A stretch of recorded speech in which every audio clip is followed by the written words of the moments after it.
पुरुष का धर्म क्या है? आप अपने बच्चों को संस्कार दीजिए। यदि पिता पुरुष, देखिए पुरुष का पहला धर्म है माता पिता की सेवा करना, है ना। यदि चूक गया तो सीधा नरक। दूसरा, वो अपने बच्चों को संस्कारी बनाए, धार्मिक बनाए। यदि आप अपने बच्चों को संस्कार नहीं दे पाए, आपके बच्चे चोरी करने लगे, आपके बच्चे यदि चोरी कर रहे हैं, पराई स्त्री का संग कर रहे हैं, तो जो पाप कर रहा है उसे तो पाप लगेगा, पर वो तुम्हारा बेटा है, तुम्हारा बेटा होकर वो गलत रास्ते पर चला गया और गलत कर रहा है, तो बेटे के अपराध का दंड बाप को भी मिलेगा। मतलब माँ बाप की सेवा करना भी तुम्हारा धर्म था और बच्चों को सही संस्कार देना भी धर्म था। यदि बच्चे फिसल गए रास्ते से तो उसका परिणाम तुम्हें भी भोगना पड़ेगा। देखिए कितनी टेढ़ी खीर है गृहस्थी चलाना। तीसरा, यदि हमारे घर में कोई अतिथि आ जाए, साधु आ जाए और वो भोजन मांग ले कि भैया भोजन दे दो, और यदि आपने इनकार कर दिया तो उसका पाप भी पुरुष को ही लगता है। कि आपके घर से अतिथि भूखा चला गया, साधु भूखा चला गया, भिक्षा नहीं मिली, तो ये देखो नरक जाने के रास्ते हैं। पुरुष के जीवन में कितना, इसलिए कहता हूं सारे धर्मों का पालन करना चाहिए। पुत्र धर्म निभाओ माँ की सेवा करके, पति धर्म निभाओ पत्नी की जरूरतें पूरी करके, पिता धर्म निभाओ पुत्रों को संस्कार देके, अतिथि धर्म निभाओ सच्चे गृहस्थी बनके। और सारे धर्म आपने निभाए पर भगवान से प्रेम नहीं किया तो भी सब बेकार। सब करना है तो आपको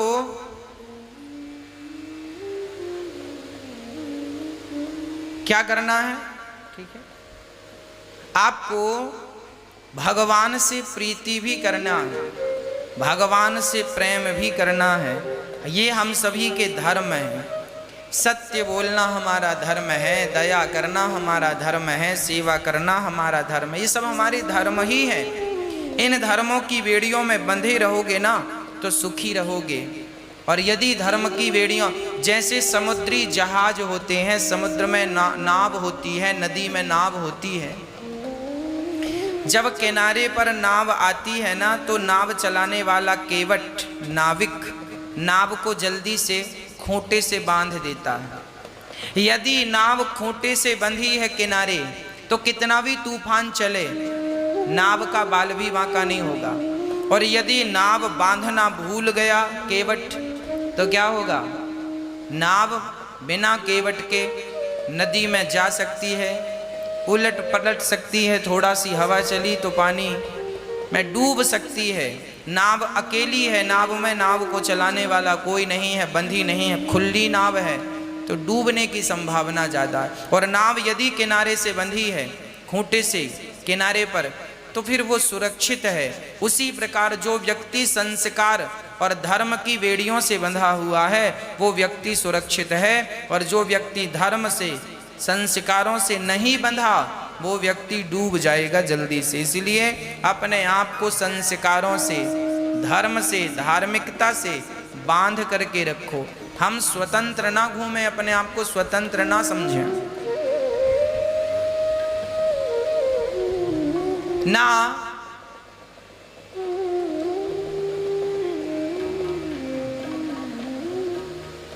ना तो स्त्रियों को स्वतंत्रता है ना पुरुषों को।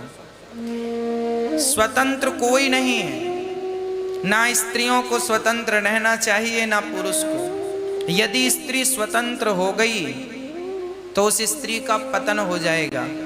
जैसे आज की युवा पीढ़ी कहती है हमें स्वतंत्र कर दीजिए।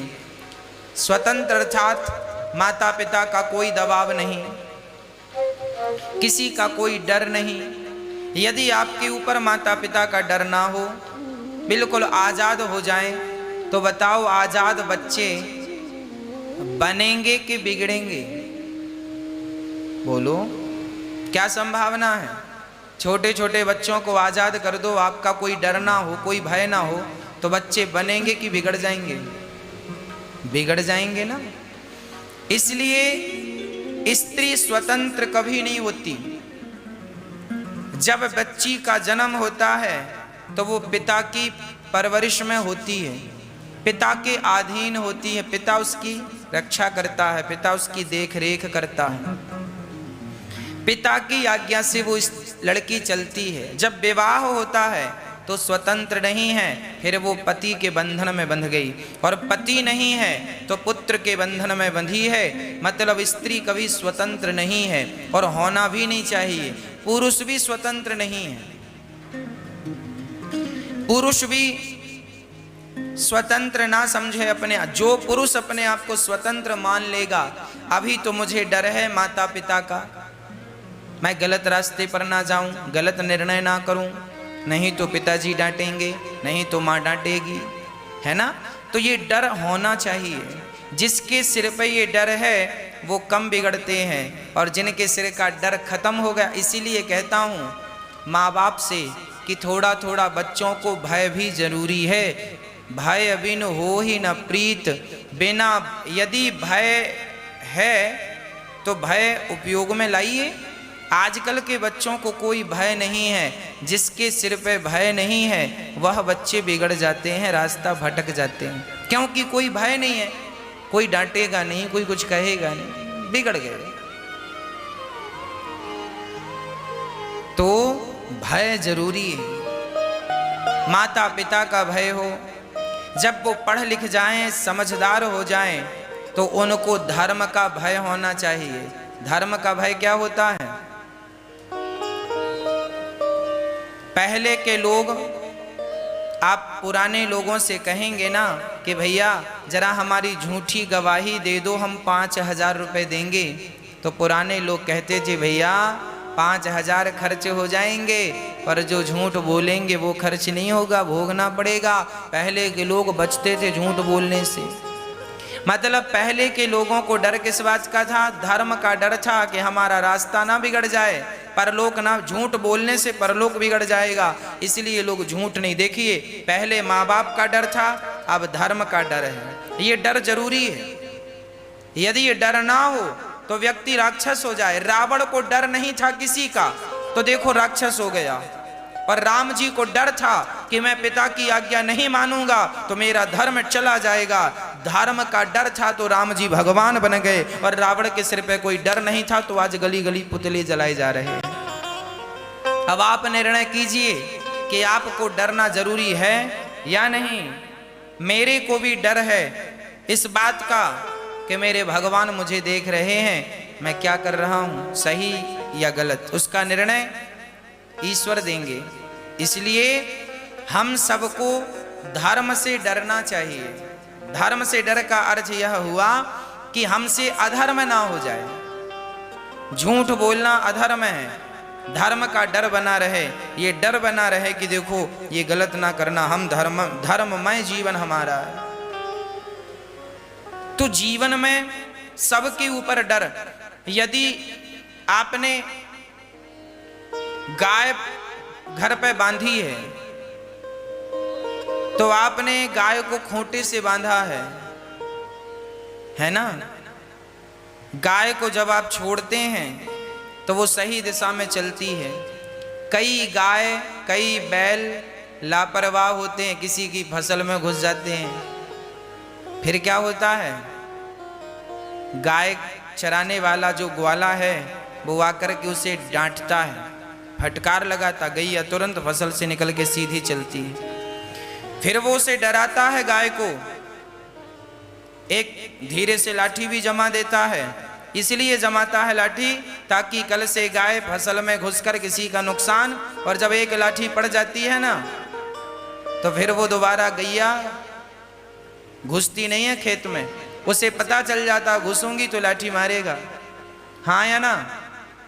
मैं गैया चराया हूं, मैं जानता हूं। गाय घास खाती खाती खेत में घुस जाती है फसल खाने के लिए, तो उसे डराना पड़ता है। वो डरती है तो कल से नहीं जाती, और नहीं डरे तो सीधी दौड़ के फसल में ही जाती है नुकसान करने के लिए, है ना। तो डर जरूरी है, सबको डर जरूरी है। यदि डर, सोचिए डर ना हो तो फिर व्यवस्थाएं भंग हो जाएंगी। इसलिए व्यवस्थाओं को बनाने के लिए डर जरूरी है। हम भी आपसे कहते हैं कि बच्चों को थोड़ा सा धर्म का पाठ पढ़ाओ, ताकि उनको इस बात का डर रहे कि हम गलत ना करें, नहीं तो बहुत कुछ बिगड़ जाएगा, है ना। ये सब बताओ बच्चों को, सिखाओ, समझाओ। प्रिय भक्तों, बच्चों को ना थोड़ा थोड़ा फुसकारते रहो। एक बार गुरुजी जा रहे थे, देखो कुछ बातों का लोग गलत अर्थ कर लेते हैं, जो उसका नुकसान क्या है उसके बारे में एक छोटी सी चर्चा सुना रहा हूं। एक गुरुजी जा रहे थे, रास्ते में एक सांप मिल गया। सांप ने कहा, गुरुजी हमें भी कोई मंत्र दे दो सो हमारा भी उद्धार हो जाए। गुरुजी ने कहा, बेटा सांप, तुम ऐसा करना कि तुम किसी को डसना मत, काटना मत, किसी को मारना मत। सांप बोला, गुरुजी आपकी आज्ञा सिरोधार्य है, अब हम काटना छोड़ देंगे और बस आपके बताए रास्तों पर चलेंगे। गुरुजी ने कहा, भगवान का नाम जप और किसी को सताया ना कर, डसा ना कर, काटा ना कर। ठीक है गुरुजी। अब सांप वहीं बैठा, किसी को डसे ना। एक दिन खेत में कुछ बच्चे आ गए, बच्चों ने देखा सांप, बच्चे डर के मारे भागे। दूसरे दिन फिर बच्चे आए तो वो सांप वहीं बैठा। गुरुजी ने कहा, किसी को डसना मत।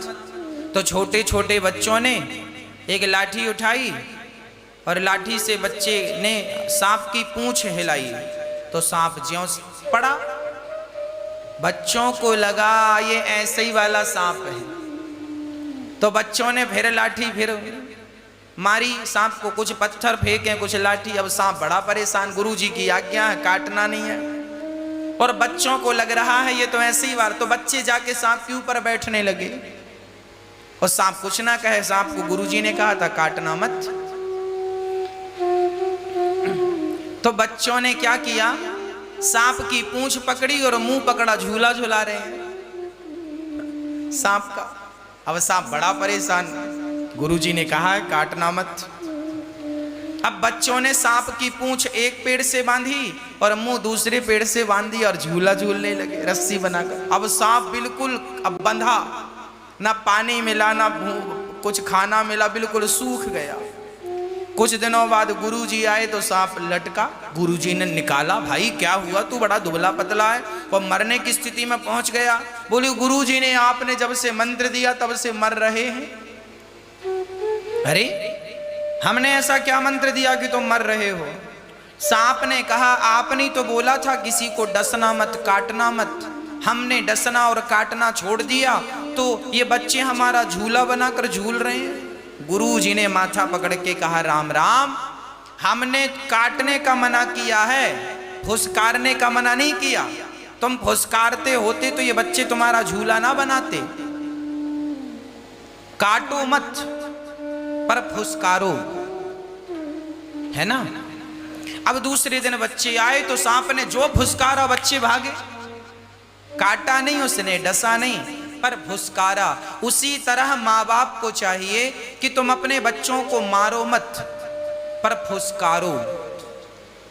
माँ बाप को चाहिए कि बच्चों को थोड़ा सा फुसकारते रहें, बच्चों को थोड़ा सा डांटते रहें, आंखें दिखाते रहें, ताकि बच्चों को इस बात का डर रहे कि हम गलती करेंगे सो माँ डांटेगी, माँ मारेगी। मार का, डांट का डर होगा तो बच्चे गलती नहीं करेंगे, और डर नहीं होगा तो फिर, जब डर नहीं है तो फिर आदमी गलती ही करता है।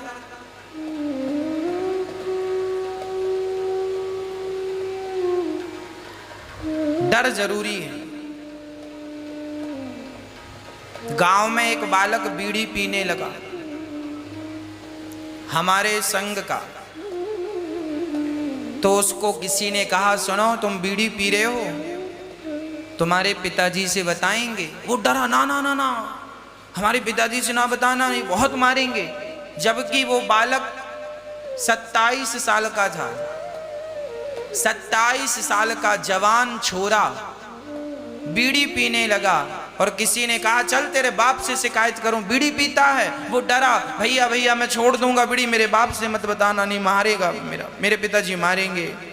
सोचो 27 साल के जवान बच्चे को इस बात का डर था कि मैं गलती करूंगा तो पिताजी डांटेंगे, मारेंगे, मतलब ये भय जरूरी है ना। फिर उसने बीड़ी छोड़ दी, इस डर से कि शिकायत होगी तो मुझे मार पड़ेगी और डांटेंगे पिताजी, सबके बीच में अच्छा नहीं रहेगा। तो ये भय, ये डर जरूरी है। पहले के लोग डरते थे, आज के लोग डरते नहीं, इसीलिए व्यवस्थाएं बिगड़ गई। आजकल तो लोग किसी को नहीं डरते, किसी को नहीं डरते। लोग कहते हैं हम तो ब्रह्मा को नहीं डरते। तब आज के लोगों के डर ही नहीं है, तो क्या किया जाए। इसलिए डर जरूरी है, डरना बहुत जरूरी है। जिसके जीवन में डर नहीं है वह धर्मात्मा नहीं हो सकता, जिसके जीवन में डर है वह धर्मात्मा हो सकता है ना। ईश्वर की आंखों से ना गिर जाना, मुझे पहाड़ से गिरने का भय नहीं है, मुझे तो गोविंद की निगाहों से गिरने का भय है। पहाड़ से गिरा हुआ व्यक्ति खड़ा हो सकता है, परंतु नजरों से गिरा हुआ व्यक्ति कभी खड़ा नहीं हो सकता। इसलिए तो कहते हैं, नजरों से गिराना ना, चाहे जितनी सजा देना, नजरों से जो गिर जाए मुश्किल है संभल पाना। राधे तेरे चरणों की, श्यामा तेरे चरणों की। जब हम भगवान के, राधा रानी, इसीलिए राधा रानी के चरणों की धूल जरूरी है। प्रार्थना करो,